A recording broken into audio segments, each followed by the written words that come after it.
this is Ricer with Dead Broke Barbecue, and today we're talking about the brand new release of the Traeger Woodridge. And I know for a fact that a lot of you Traeger fans are glad to see that there's going to be more of a budget-friendly model out there for you to purchase. So grab a beer can, Traeger fan. We're gonna amplify some backyard barbecue fun. With all the different grill companies that I have worked with, hands down the best at packaging is Traeger. The boxes are always packed tight and well organized. But something new on the Woodridge is they're actually labeling the boxes with different types of animals for the actual step of the assembly that you're going to do. And of course, like all the other Traeger models, if you got little kids, you still get to build a fort. With the Woodridge, there is a little bit more assembly needed, but because they label it so well, it still is a very streamlined assembly. You can assemble this pit by yourself, but it'd be very beneficial if you have a couple extra hands. Especially when it comes time to flip this pit up, it is a tad heavy. The assembly on the Woodridge, it only took the boys a little bit over an hour. Now it's time to just plug it in and get ready to fire it up. But the first thing, and this is kind of a pro tip, I always make sure that I hook up the Wi-Fi first before I actually get into the burn off. So maybe before you even get it unboxed,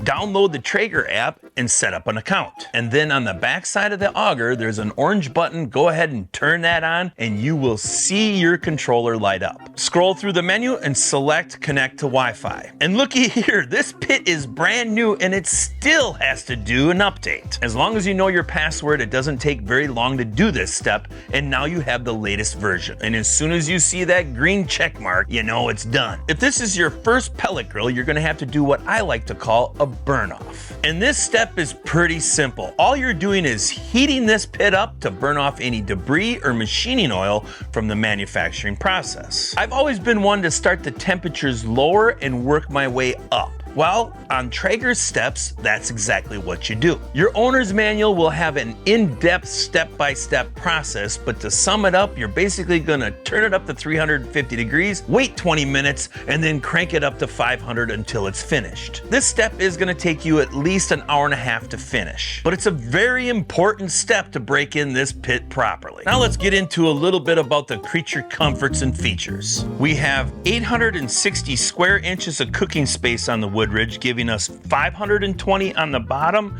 and 340 on top. And I really like that they have this larger top warming rack. This is the first smaller footprint pellet grill that I've ever had that you can actually fit two hotel pans, one on the bottom and one on the top. You have a 24-pound hopper, and that is plenty big enough for an overnight cook. All of the new Traeger models have the new pop and lock system. You can get a small little spice rack. You can also get a nice little paper towel holder, or if you want to, just switch it out with some butcher paper. I really like the new Bluetooth and Wi-Fi controller on the Woodridge. For all of us guys that are a tad blind, you can really see these numbers. The only thing that you're missing on this controller compared to like the Pro or the Elite is that this one does not have a keep warm button. You can still access that feature through the app, but there isn't a button to press. And this model also doesn't have the super smoke mode. And you also have the new easy grease and ash keg that's located underneath the pit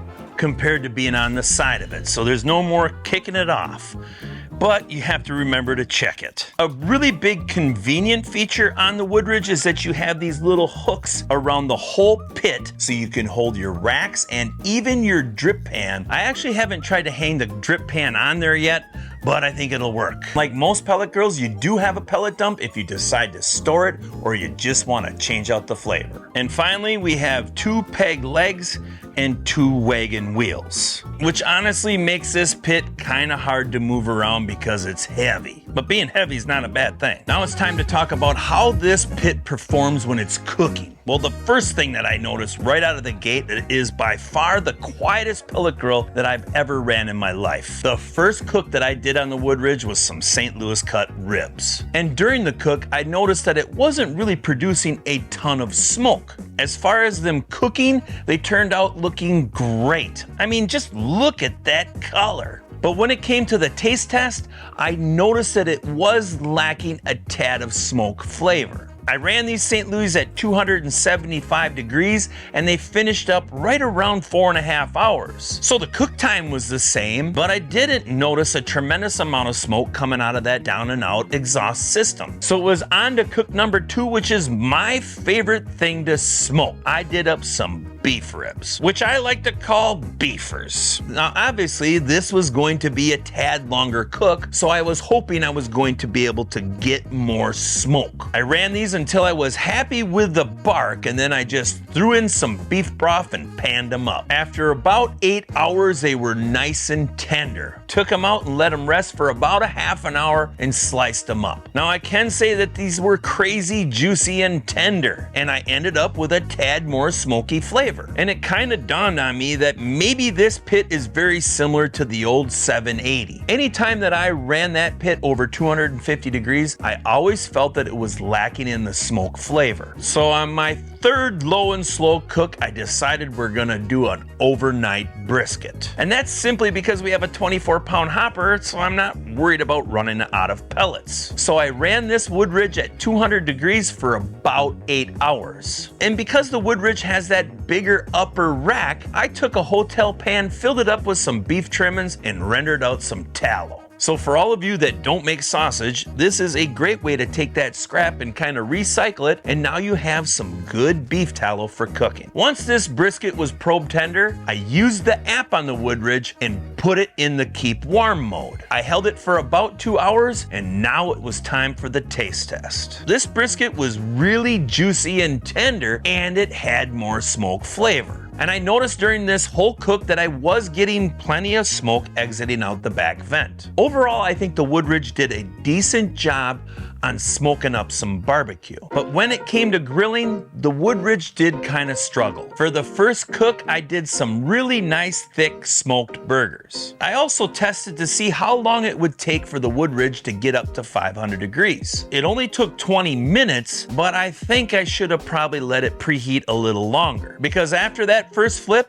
these burgers really didn't have any char. It still took the same amount of time that I'm used to get my burgers up to a medium to medium well doneness. They had a great smoky flavor, but they just didn't have any char. On the second test of grilling, I did up some ribeye steaks. And I figured this was a great time to test out Traeger's version of the grill grate. I used the back side of the grate and I didn't get any sear. So hopefully they do some type of update to it, because that grate, when I took out my IR reader, wouldn't even get above 300 degrees. These ribeye steaks still really tasted good, and they were cooked to a nice medium rare. But like the burgers, we just didn't have any char. For my last test cook, I kind of did a combination of both. I did a low and slow prime rib and grilled up some lobster tails. Once the prime rib reached an internal temperature of 150 degrees, I took it out, covered up with some foil, and cranked the Woodridge up to 500 degrees. Now for this step, I did actually achieve a tad bit of sear on that outer crust. And you can see this prime rib has a beautiful, nice wall-to-wall pink medium rare. But when it came to grilling up those lobster tails, they took a tad longer to get up to that internal temperature of 145 degrees. They had a wonderful buttery, smoky flavor, but they ended up being a tad tough. And that's just because they took a tad too long to grill. When it comes to preventive maintenance and cleanup on the Woodridge, it is very convenient. I love the hooks. And after the burn off and the 3 low and slow cooks, it was time to clean up this pit. It's so nice just to scrape down the racks and hang them, and then get right into that drip pan and clean that up, and you don't have to worry about stepping on any grates. I really do like the new design of all the cooking components and their functionality. But one thing that I did notice, not a lot of that ash made it to the keg. Now in the Woodridge's defense,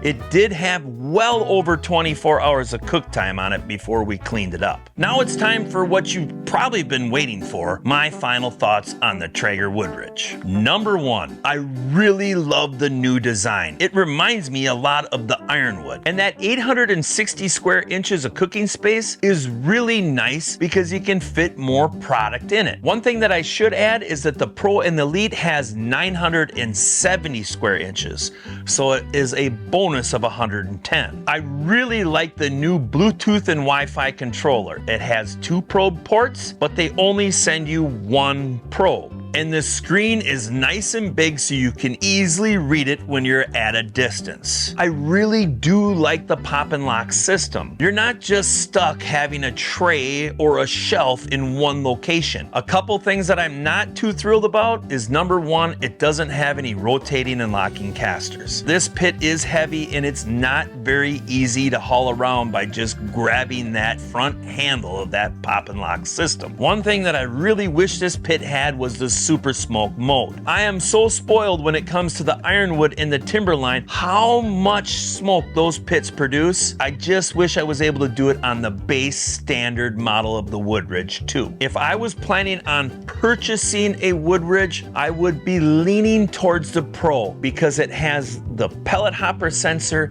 and the super smoke. Well, that's all I got. Roll the nation.